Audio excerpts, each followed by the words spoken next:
tinola.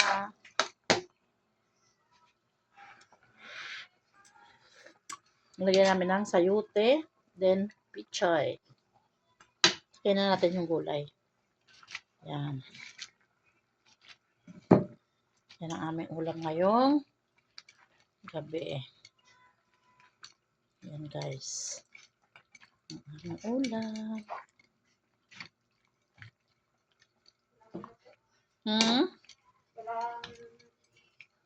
Walang single.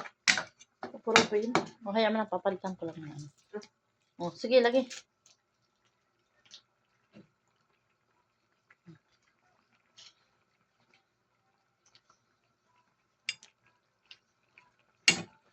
Luto na. Kulang at ang sabaw.